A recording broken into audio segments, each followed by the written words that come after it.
Nick Perry, he's not going anywhere, but Micah Hyde, well, he's long gone already. Don't look now, the Bucks have won 4 games in a row. That, of course, after the 104-93 win here. The whole grocery list of Packers out, yet they still lose by just 1 point in Atlanta. Are you impressed still by this Packers team, or was it a loss that's still kind of tough to swallow? They found out they're going to their first tournament in 4 years. They're going to play South Carolina in South Carolina, and they do it after a 19-11 regular season. The Minnesota Vikings opening up their regular season here at their brand new $1 billion facility, and of course they're playing against the Green Bay Packers to do so. Julius Peppers going back to the Carolina Panthers. That's the team that drafted him 2nd overall back in 2002. There's pep rally going on in here. I found some rowdy Packer fans. Some of them, you hear them.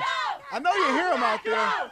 So certainly a kick or two could be the difference between a win or loss for the Green Bay Packers. More on that with Scott Grotze coming up in sports, but for now here at Soldier Field in Chicago, Earl Arms, CBS 58 News. The Bucks have lost 3 of their last 4 coming into tonight, so it's refreshing to see them actually up on a team, especially a team like the Clippers, among the best in the Western Conference. They're 5th, but the Bucks, they are 10th in the East on the outside of the playoff picture looking in. Don't tell that to Matthew Dellavedova, though. He goes to Greg Monroe, who had 24 points, 5 rebounds, and 5 assists, all off the bench, in the Bucks with a 19-point lead at the half. But as they get it to within 6, check out the Greek Freak, making it look easy against Chris Paul. Then to end the 3rd quarter, that's Delly going to Giannis Antetokounmpo again. Hanks for the bucket and the foul. He had 24 points, 8 assists, 5 rebounds for him as the Bucks, winning 112-101. We came out in the second half a little sluggish. Chris Paul got hot, but we stayed with it, stayed with the game plan, and then just trying to push and get the best shot for us. Just trying to break the rush off, trying to stay with it even when I get tired, just push through and be smart. All right, don't look now, but UWM trying to make some noise in the Horizon League tournament. Brock Stoll with the steal and the finish in the first round game against Detroit. Milwaukee, though, they went 12 minutes without a field goal. That would end when Jeremiah Bell hits this 3 with the shot clock winding down. Had a season-high 31 points as the Panthers beat Detroit 85-60, the first 10 seed to win in the Horizon League tournament. But they've got a tough test tomorrow. They've got 2nd-seeded Valparaiso. Now, Luke Fisher had a unique road to Marquette, the Germantown native going to Indiana, but then transferring to come back home and play. Now ahead of senior day against Creighton tomorrow, he reflects on his time at Marquette. When I first got to college, I never thought I would, be at Marquette, but honestly, I'm truly honored and blessed to end up here. This is the best place that I could have been. It was all meant to be, and I want to take out this program the right way.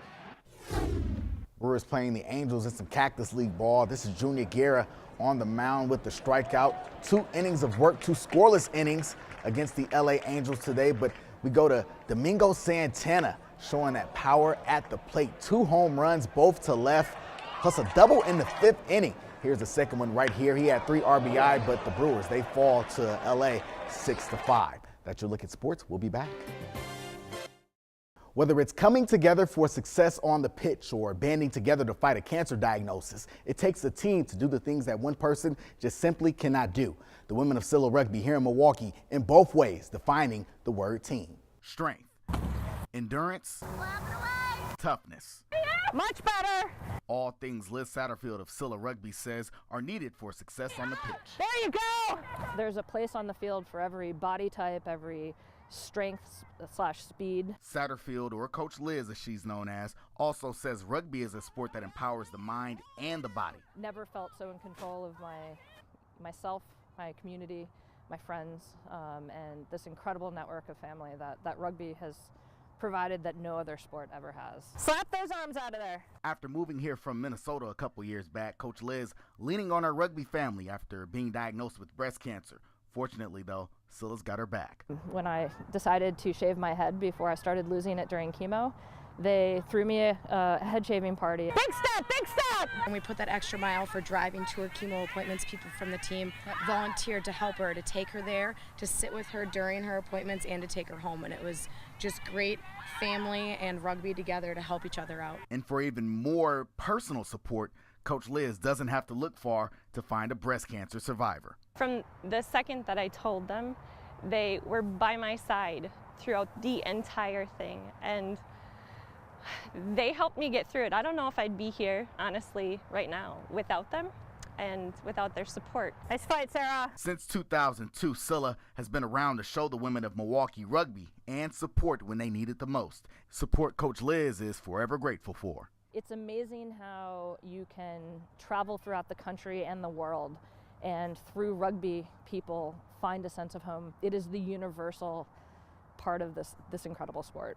Coach Liz and Scylla Rugby continuing their season in hopes of some success on the pitch as well as off. They'll participate in the Midwest Rugby Championships in Illinois. That's coming up in May. Kevin, now we're going to mention a couple of guys that you may not know. Draymond Green of the Golden State Warriors, Yogi Ferrell of the Dallas Mavericks. You may not know who they are, but also think of Frank Kaminsky. We do know who he is of the Charlotte Hornets. These are all guys that are a part of a dying breed. Those are guys that play 4 years in college and then go to the NBA and have success. Malcolm Brogdon trying to be a part of that bunch. And he says with his parents' divorce and with staying 4 years at Virginia, it's helped him become the player that he is today for the Bucks. I think every 4-year guy has a stigma on him. In Malcolm Brogdon's case, we're talking 5 years. That's because he sat his sophomore season out with a foot injury, meaning he'd have to do without basketball. He says it made him grow up fast. That was sort of a turning point in my life, and it forced me to deal with things that I hadn't dealt with before. Those are things that forced me to mature. 100%. That's exactly the stigma. Bucks general manager John Hammond even admitted that scouts sometimes look over 4-year guys because of the idea they'd already be in the pros if they were ready. But Brogdon's ability to get healthy and persevere, along with his talent, Hammond says, made him take the chance in this year's draft. The maturity that he has in himself as a person, and I think the confidence in what he's accomplished off the floor, I think that carries on to the floor for him. And we forget the perspective not only of you have to kind of sometimes concentrate on what he can do, not what he can't do. And Brogdon can do a lot of things, including shoot, pass, play defense, and finish. All of these things, he says, a product of his years at Virginia. Forced you to create an identity and know who you are when you come out, when you step into the real world. There are no questions about who you are as a person and where your character is. He'll take all those tools with him in the Rising Stars game, where he'll represent the U.S. in the old Rookie-Sophomore Challenge. Brogdon says he'll go with one goal in mind. Just go there with open eyes and soak all of it in and enjoy the whole weekend. Check this out. Who dat? Yeah, I know this is the New Orleans Saints rallying cry, but best believe Malcolm Brogdon letting a lot of folks in the NBA know exactly who he is, including Kenny Smith, Charles Barkley. They each had raving words about the rookie. Find out what they said on our website, CBS58.com. For now, though, here in New Orleans, Louisiana, Earl Arms, CBS 58 Sports. Cleanup behind me is underway as the Marquette Golden Eagles upset Villanova right here at the BMO Harris Bradley Center, 74-72. The fans storming the court after, what you said could be the biggest regular season win in the history of Marquette basketball. But yes, you mentioned Kalen Reinhardt too. 19 points, none bigger than the final 5. That's because he hit the big 3 to tie the game, but then also hit the 2 big free throws to put Marquette ahead and put them ahead to stay. They were able to hold off a final layup attempt by Villanova. And yes, Marquette down 17 points at one point, end up outscoring the Wildcats by 17 in the second half. And yes, they get the 2-point win. And yes, Marquette go ahead and celebrate, winners over Villanova.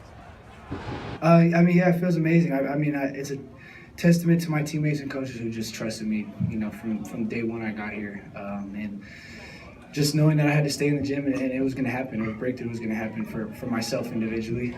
But I'm just so blessed and thankful that I had the coaching staff and the players. Our guys almost gave them too much respect. They're a great team, and Jay Wright's a Hall of Fame coach.